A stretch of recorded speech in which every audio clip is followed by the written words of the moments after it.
Hi, my name's Erica Jo Cartrett, and I wrote a song called My Homeland.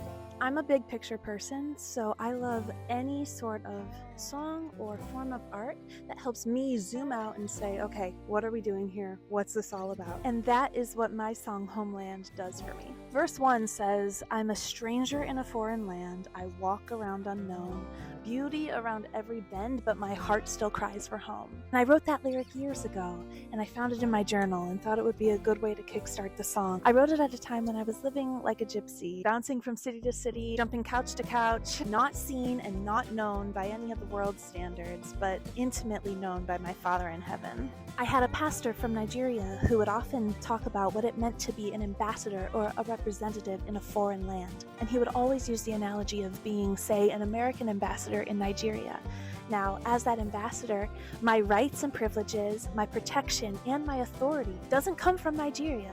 It would come from America. And so as a believer in Christ, when I get to say I am an ambassador of heaven, I am a citizen of heaven, that's when I get to experience true freedom in my mortal body and get to look forward to a heavenly country. I actually got to perform this piece with Liberty University's bluegrass band called E41. They were such a pleasure to work with, and they were able to play instruments I had never even heard of, but it totally captured the feel of the song. Those awesome, intricate harmonies that you hear in the song were sang by E41's lead vocalists, Ava Pyland and Ashley Miller. They totally knocked it out of the park, and I'm so grateful for them. Led by Dr. Miller, who helped music direct, we got to take the band over to Hambone Studios right here in Lynchburg, Virginia. Co-producers Robbie Heiner and Timmy Williamson really helped hone in the sound that we were going for. There's something about bluegrass folk music that makes any listener almost feel nostalgic for home, and that was the driving point of this song, is that we're all on a journey home.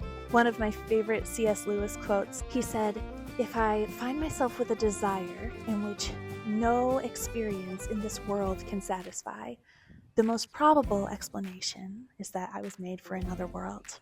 And I think therein lies the message of My Homeland.